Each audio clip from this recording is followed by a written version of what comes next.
Good afternoon and welcome back to Gulfstream Park. Welcome back to Gulfstream Today. I'm Gabby Gaudette alongside Andy Serling here to tackle this 10-race program and a little bit of rain throughout the area. We are currently off the turf for race 2 and a couple of rail settings on the turf as well. Yeah, I mean, considering what they were expecting to get and how it looked, it hasn't been so bad so far. There's obviously a still chance that we'll get some more rain.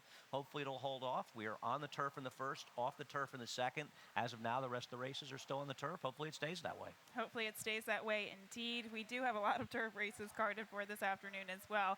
We'll take a look at some of our featured wagers this afternoon and our carryovers. And first off, in race 1, we do have that rolling super high five, no carryover in that wager, but does kick off in today's first race, as well as the early 50-cent pick 5. As we get into race 5 on this 10-race program, it starts the 20-cent rainbow pick 6, and we do have a carryover over $141,000 in that carryover.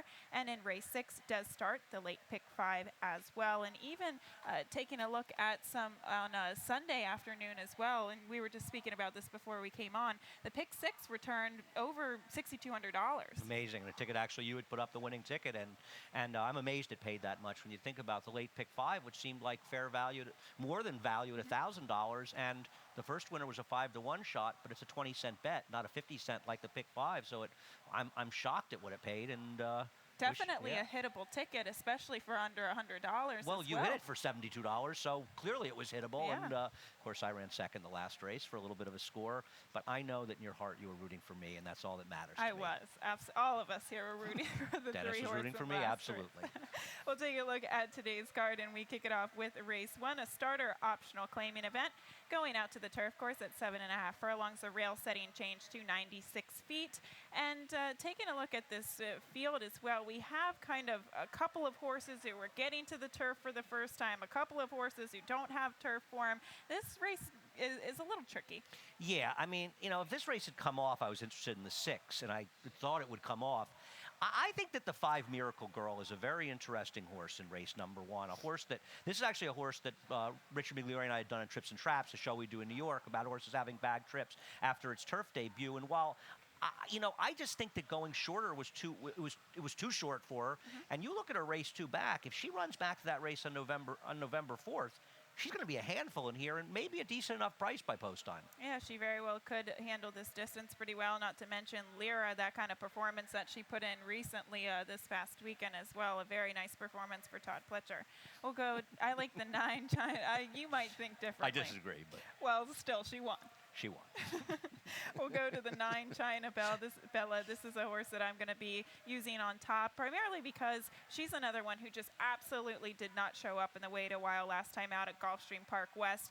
And she has the ability, or she's been known in the past to go really in and out of form. But one feather in the cap for her is that she is very good at this particular distance. Well, she finished just ahead of Miracle Girl in the last race, for whatever it's worth. As far as horses trying the turf for the first time, I thought the 3 Crystals Cantata was a little bit interesting. I don't know if Tuffelsburg is going to end up being a turf influence, but is a Johannesburg. And the dam side, she's produced a couple of horses that won on the turf. There's some good turf in the second generation. Might be I think she'll be a bigger price by post time, might have a chance. And looking at, I didn't run this stat just because it was kind of a negative stat, but only 9% with first-time turf sprinters with Kathleen O'Connell, but 29% in the money. So perhaps, like you said, if you get a price on this horse, maybe one to use an exotic. I wish that I consider 7.5 a route on the turf.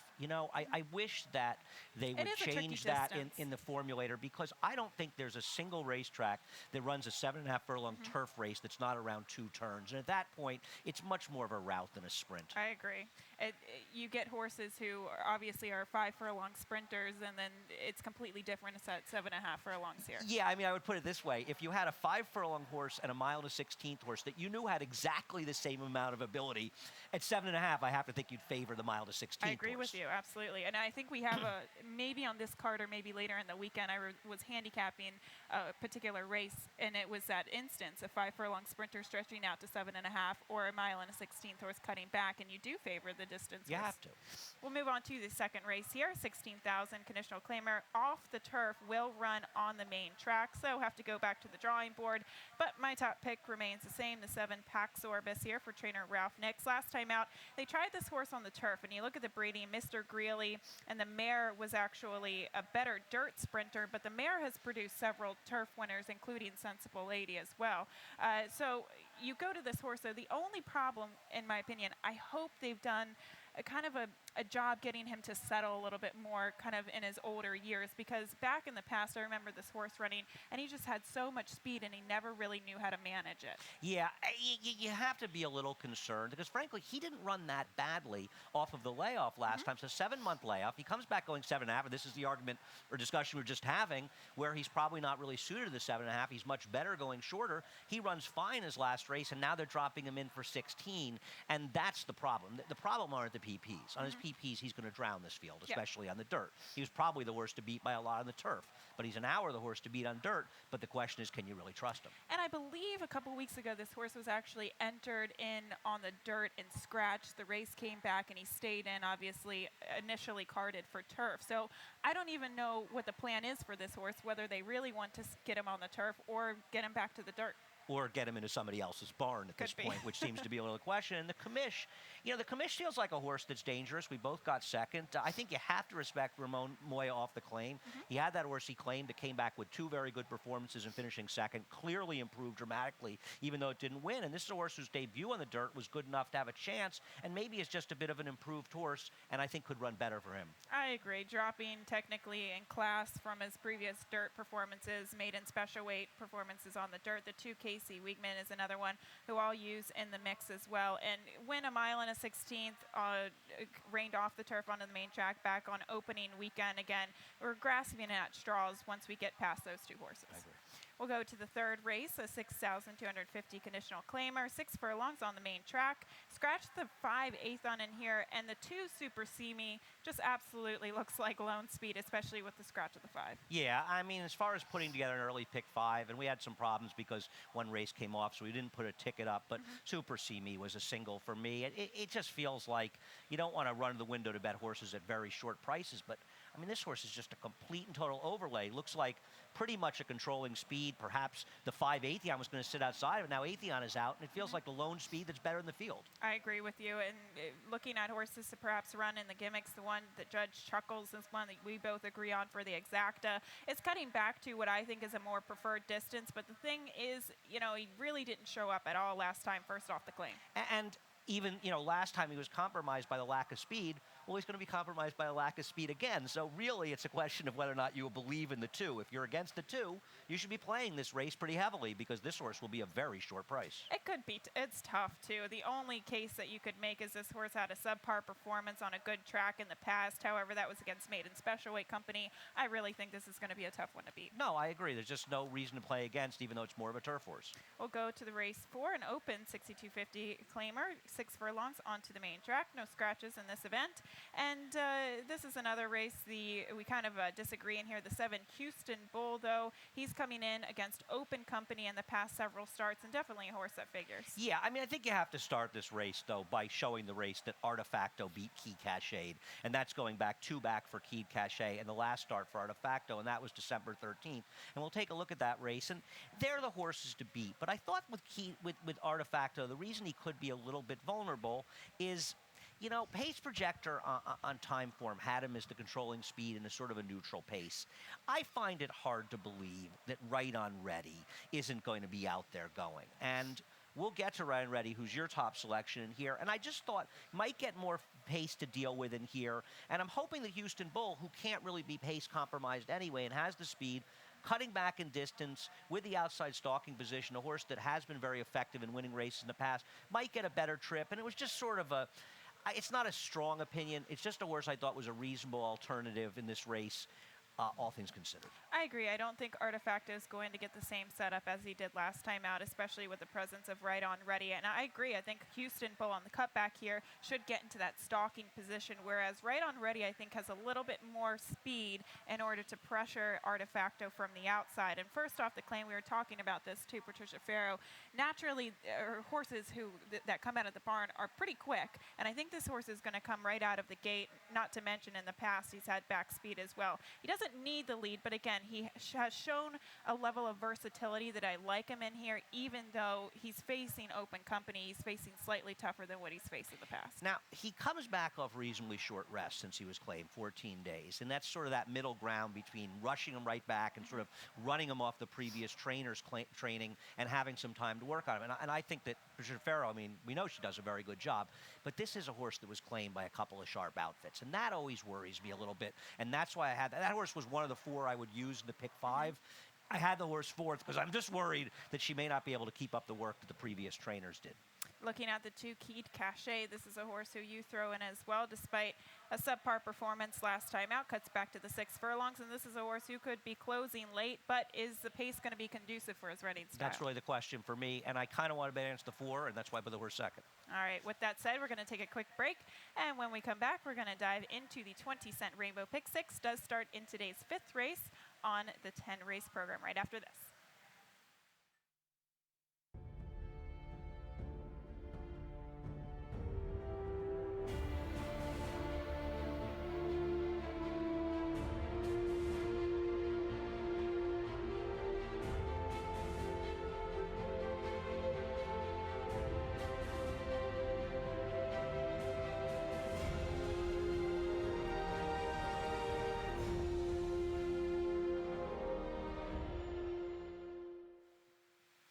Welcome back to Gulfstream Park, talking about the 20-cent Rainbow Pick 6. We do have a carryover this afternoon of over $141,000. Looking at the sequence today, and a nice return for those who did hit it last Sunday, so perhaps we could make the same thing happen here this afternoon. And we'll take a look at the sequence, and I'll throw out my ticket right now, $86.40 for it. The sequence didn't find a single today. Again, you're kind of scratching your brain, handicapping the turf races that might have a little bit moisture today. It was just kind of, especially with race 2 off the turf, who knows what's going to happen here. But this is a sequence as it stands, 168 for the first leg, 59, 17 in race 7, and then as we get into race 8 and 9 and 10, using 3 horses to cap it off. And I also think people should keep in mind, if we should get more rain and races in that sequence end up coming off the turf before the sequence, that ticket is no longer useless. Valid. Obviously, you would have a different ticket, and if it should happen, perhaps we can put something together. We'll see. Yes. Okay. So talking about race 5, maiden 50,000, rail set at 96 feet for this mile distance, and an interesting race indeed. The 8 Who's Your Drama first-time starter for trainer Todd Pletcher should get a little bit of play, as really all Todd Pletchers with Javier Castellano do get played. I couldn't trust this horse in debut, especially at a maiden claiming debut. Well, we have a stat for Todd Pletcher with his first-time starters in these are maiden claiming races on the turf at Gulfstream. When you think about the job he does in the turf at Gulfstream, if we could get that stat up on the screen, it's sort of amazing that not only is he just 1 for 15, but only one of them actually hit the board, obviously the winner. That's a bad sign. This horse owned by Eddie Olczyk actually was here and you spoke to in the paddock, and we'll see if this one can run. Doesn't really have much pedigree. The 6 Diploma, a horse you and I both have on top, we have a stat for that horse as well, assuming he runs the turf. And this is a horse that will be dangerous on the turf and dirt. In fact, might be the horse to beat in some ways on either surface. I agree with you. And taking a look at the statistic, 8 for 26, 31%, a positive ROI with the trainer switch in maiden races in the past 5 years. And he's got good numbers on the turf, too. He's 4 for 12. Since the numbers on the turf were pretty much the same as they were in the dirt, I figured I'd just put them all up because he seems to do well in the category in all surfaces. Yeah, and looking at this horse as well, you look at when he debuted at Kentucky Downs against Maiden Special Weight Company, a much, much tougher field than what he's facing here today, obviously running behind Arrow Force. Yeah, he lost to a horse that won the Breeders' Cup juvenile turf race when he ran this turf race, and just seemed like a logical type horse in here, probably getting back to the preferred surface, and we'll see if more distance is better. It's supposed to be fine. I had kind of hoped this race would come off because I love the 7, Cave Johnson. If this race comes off the turf, I am not thrilled with this horse in a turf race, but in a dirt race, thought was interesting.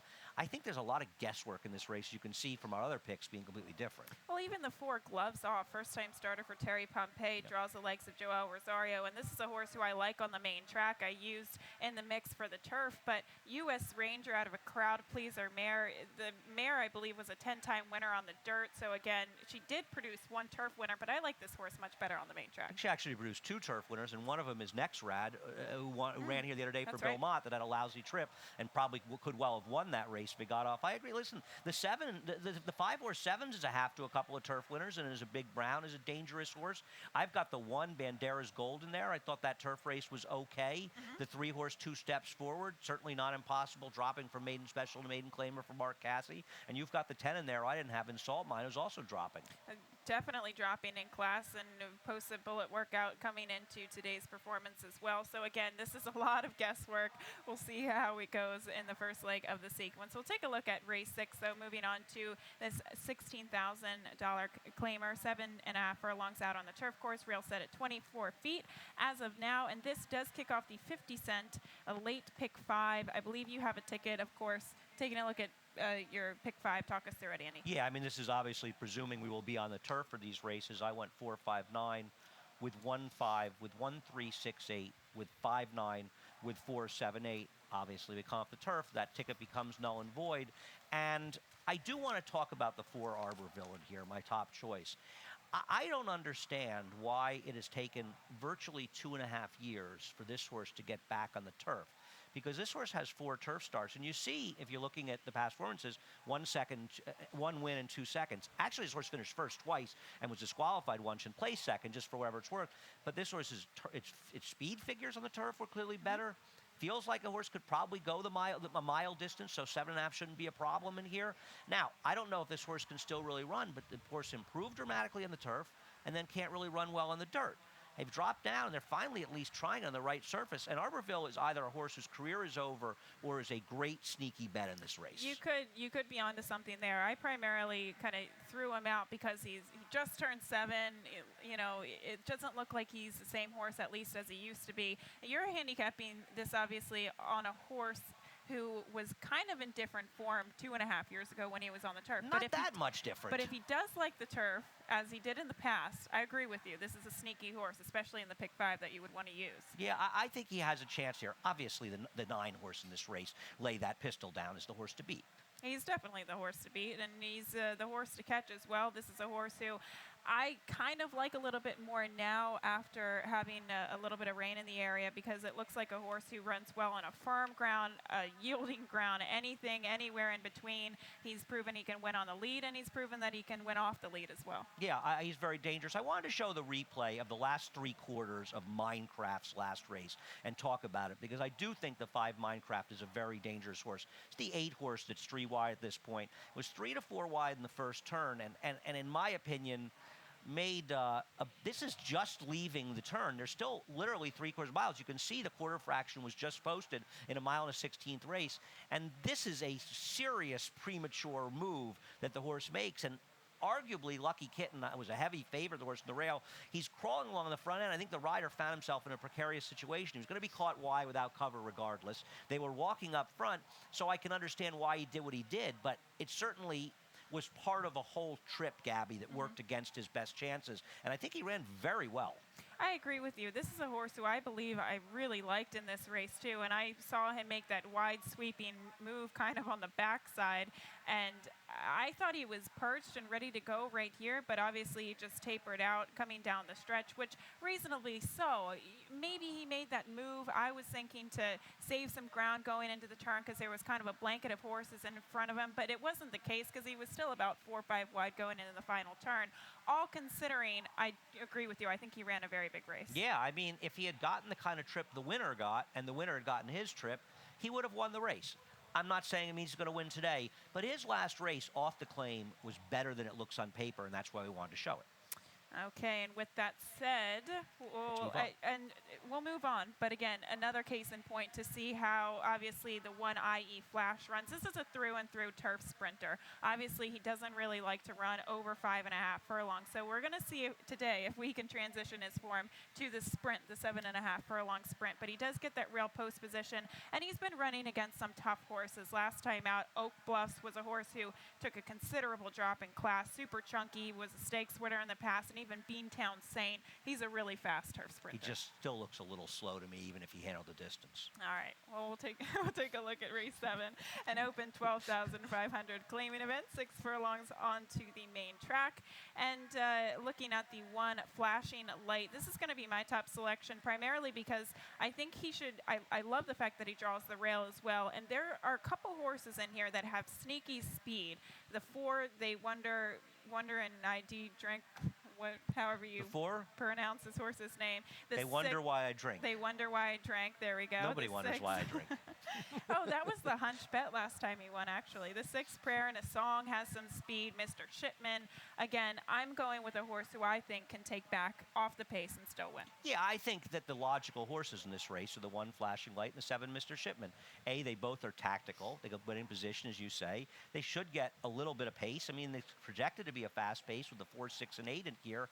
I am interested in the horse that you have third, Dean of Salsa. And this is the kind of horse I'm always going to bet on in these situations. I know the horse is going to be rating and is going to get pace to run into. I think Steve Caceres does a terrific job. He claimed his horse, put it into a very ambitious spot off the claim that just wasn't good enough to compete. But I also feel, though, even though it won at 1:70, I love this turn back. And you got to drop down for a good trainer, second off the claim.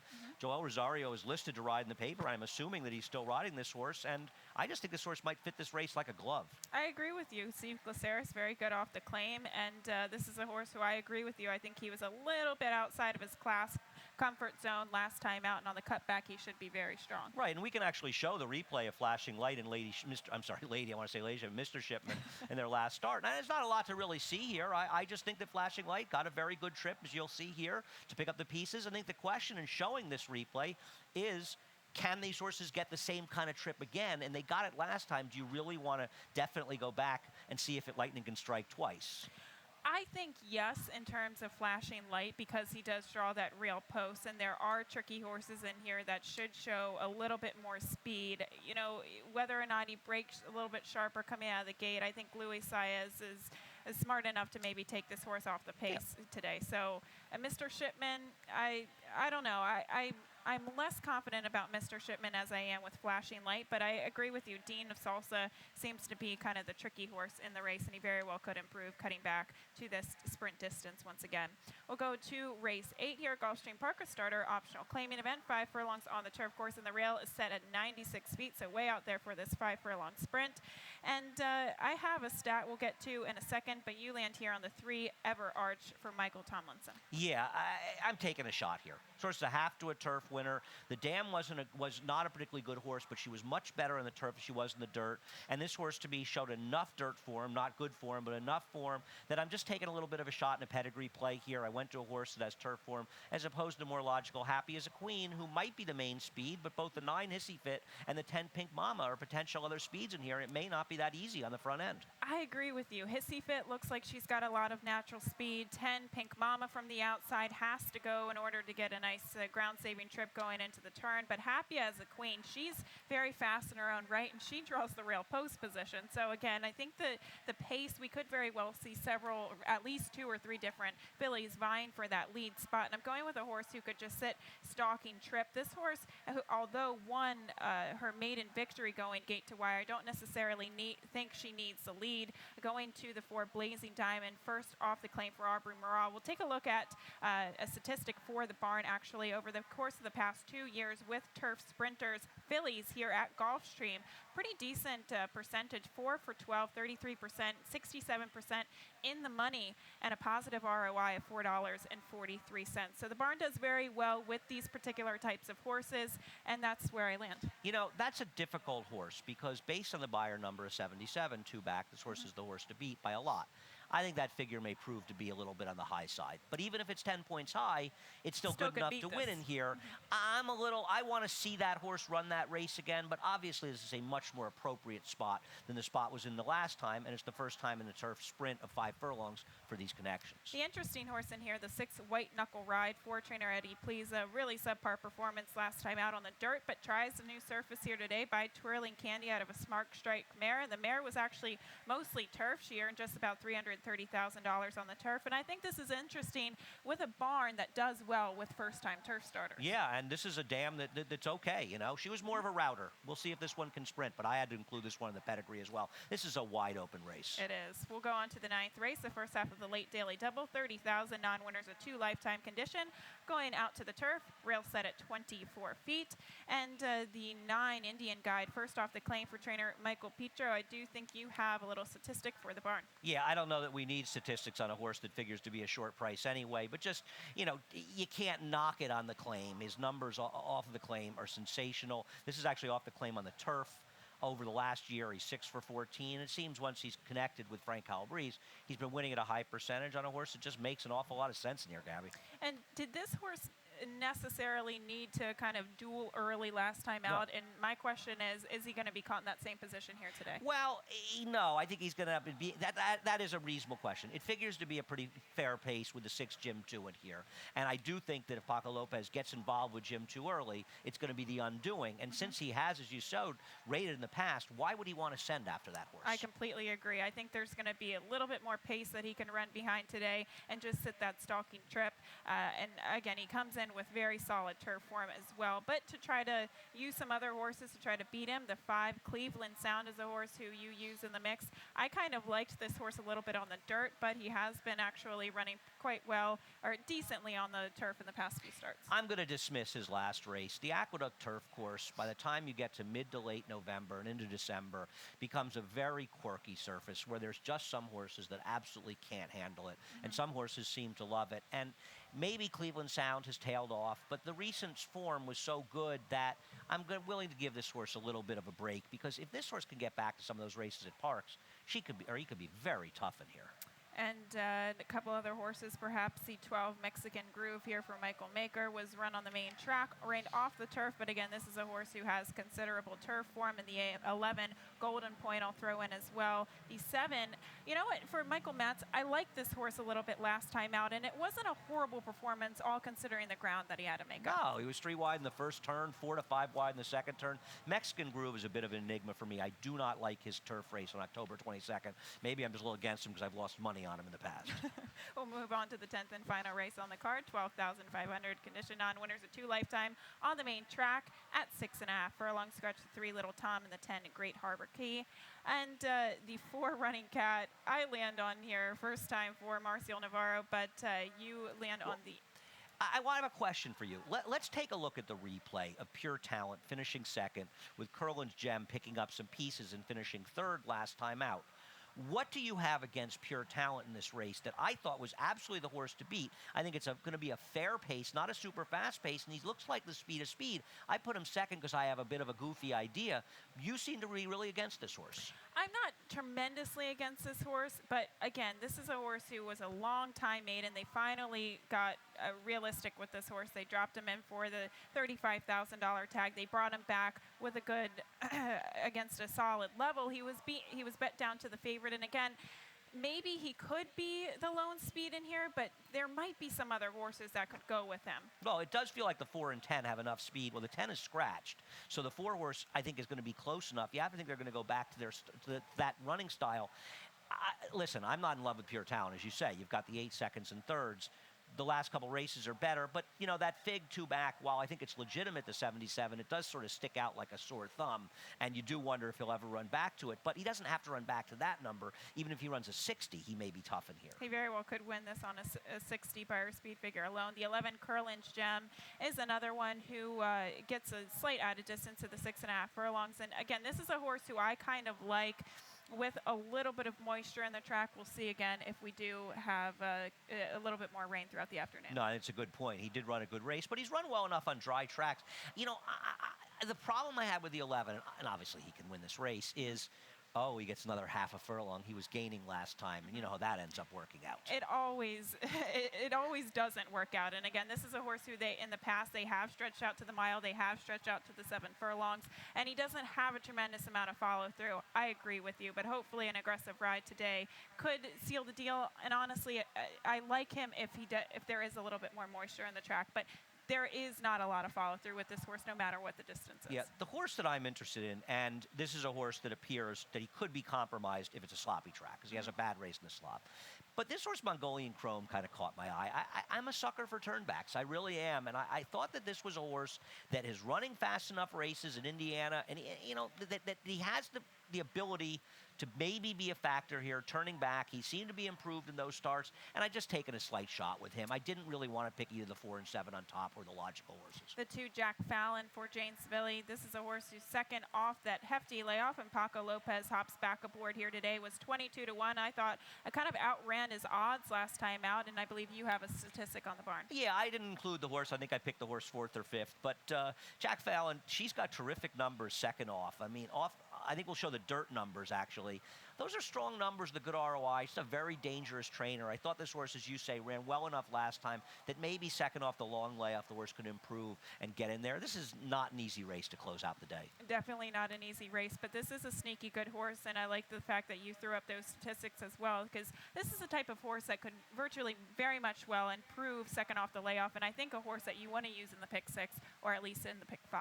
I totally agree. All right, well, with that said, races 1 through 10. Once again, a reminder, race 2 currently is off the turf, but Larry Colmus will be up shortly with all those scratches changes. Larry Colmus in a suit, and I think everybody should make note of the suit that Larry wore today because he looks terrific. I think you tweeted that as well. Well, I think it's really nice that he put in a suit. It was, announcing those Eclipse Awards, and I was surprised to see American Pharaoh's not nominated for a few Eclipse Awards. Kind of shocked. With that said, we'll see Larry Colmus and his suit in just a few minutes. We'll be back for the beginning of the first race and races 1 through 10 as well. Best of luck on today's card.